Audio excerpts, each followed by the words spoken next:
Menempuh waktu 4 hingga 5 jam dari Kupang yang merupakan ibu kota Nusa Tenggara Timur NTT ditemani terik matahari.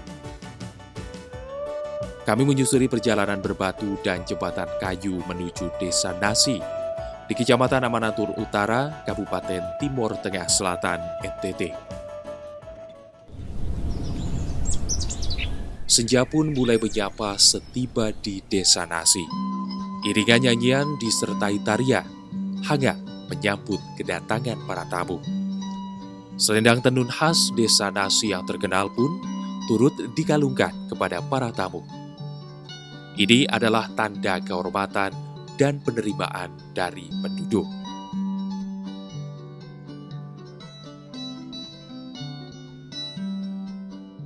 Sore itu, Desa Nasi kedatangan para tamu yang merupakan pemilik Yayasan Tangan Pengharapan Yohanes Kristianus dan donatur yang membiayai pendirian sekolah PAUD di desa ini. Wajah ceria anak-anak yang akan bersekolah di sini menjadi pemandangan menyejukkan. Di sekolah inilah mereka akan belajar untuk meraih masa depan yang cerah. Sekolah PAUD di Desa Nasi bukanlah satu-satunya sekolah yang didirikan oleh Yayasan Tangan Pengharapan. Sebelumnya telah berdiri juga sekolah di 9 titik di Nusa Tenggara Timur seperti di Desa Wenif, Desa Wenasi, Desa Tumu, Desa Teliu, Desa Tuapene, Desa Teluk, Desa Lanpun, Desa Babuin, Dusun Taihiu, dan satu pusat Children Rescue Home House of Mijah, serta satu Life Training Center. Keberadaan sekolah PAUD ini diperuntukkan bagi anak-anak di pedalaman Nusa Tenggara Timur yang memiliki kesulitan akses untuk mendapatkan pendidikan karena letaknya yang jauh maupun keterbatasan biaya. Sekolah PAUD yang didirikan oleh Yayasan Tangan Pengharapan menerapkan konsep Feeding and Learning Center, di mana anak-anak tidak hanya mendapatkan pendidikan secara gratis, namun juga diberikan makanan sehat dan bergizi. Program ini pun menjadi program yang mampu menggait anak-anak pedalaman untuk bersekolah. Seperti Jerry dan Fikri, anak-anak dari Desa Wenasi, Kecamatan Amanuban Timur, Kabupaten Timor Tengah Selatan, Nusa Tenggara Timur. Setiap hari mereka bersekolah dengan semangat.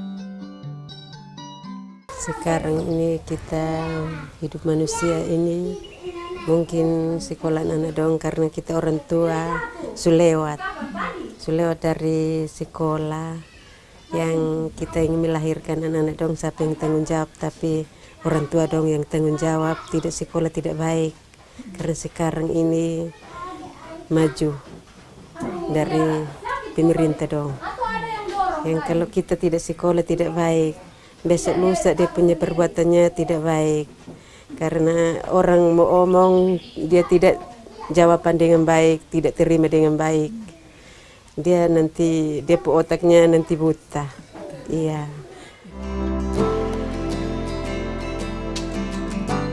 Di sini, layaknya anak usia sekolah PAUD, mereka belajar mengenal warna, angka, dan berhitung dengan dibimbing oleh 2 orang guru yang bertugas di sekolah ini, yaitu Dortia dan Marlin.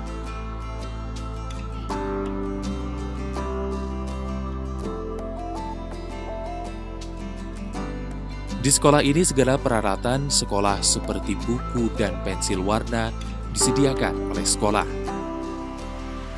Mulai belajar dari pukul 8 pagi hingga 11 siang.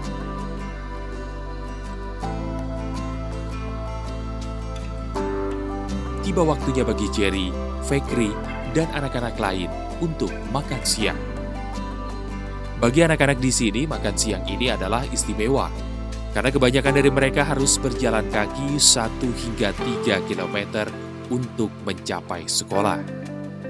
Jerry dan Fikri, setiap hari mereka harus menempuh 1,5 km berjalan kaki antara rumah dan sekolah.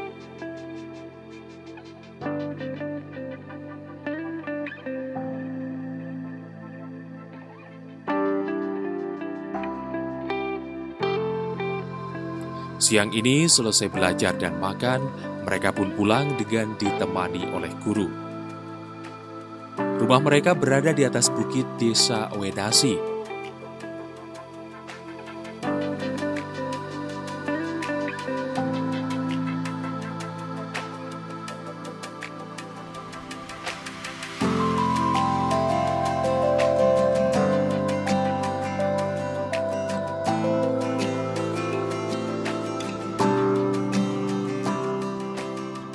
Setiba di rumah, Mama Teta sedang menenun, yang nanti kain tenunan akan dijual di pasar. Mama adalah orang tua tunggal. Sejak ayah mereka meninggal 2 tahun lalu karena sakit.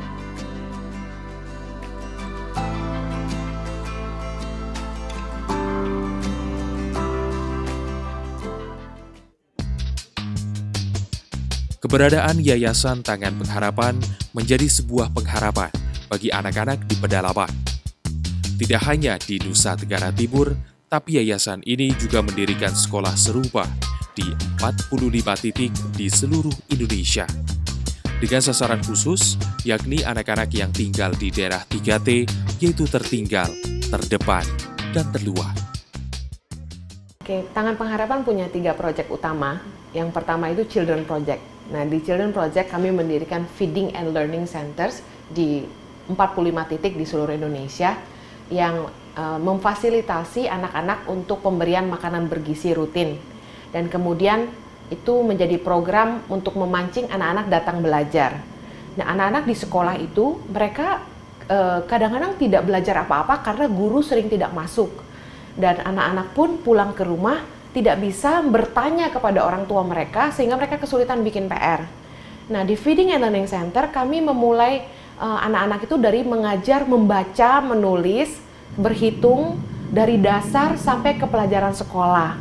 Kami juga menyediakan live training center di Feeding and Learning Center itu, di mana life skill training kami ajarkan seperti bahasa Inggris, komputer, dan juga pelatihan tenun, membatik, dan lain-lain. Di Jawa Tengah, anak-anak diajar merajut juga, bercocok tanam, dan sebagainya. Nah, kami berupaya melestarikan budaya lokal supaya anak-anak tetap belajar apa yang menjadi budaya setempat.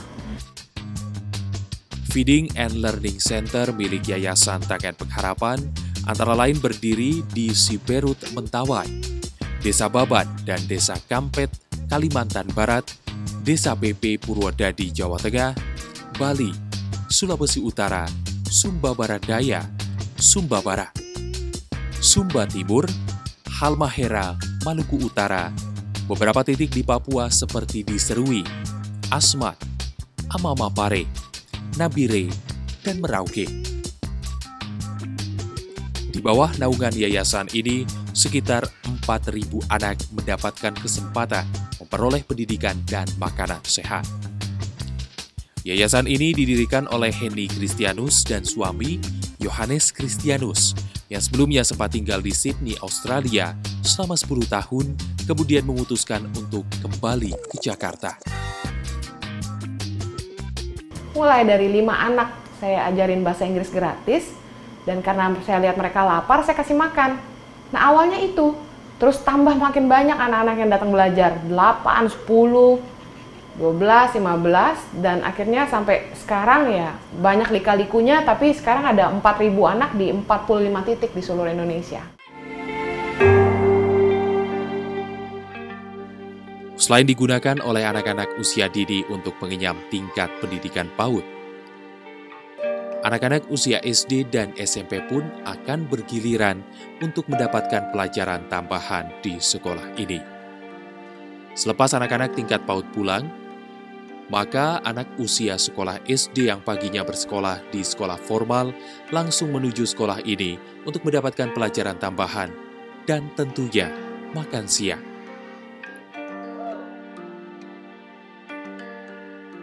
Setelah mereka belajar 2 hingga 3 jam, anak-anak usia SMP bergantian menempati ruangan ini, juga untuk mendapatkan pelajaran tambahan serta makanan sehat.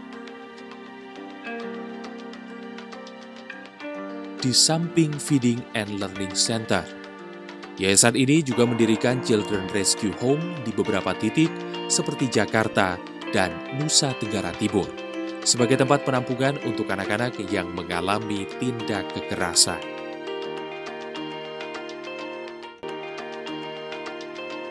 Kecintaan dan kepedulian yang membawa Heni dan para relawan di yayasan ini untuk mengabdi, berjibaku dengan anak-anak pedalaman demi memberikan mereka hak sebagai anak untuk mendapatkan pendidikan, makanan sehat, dan kehidupan yang layak.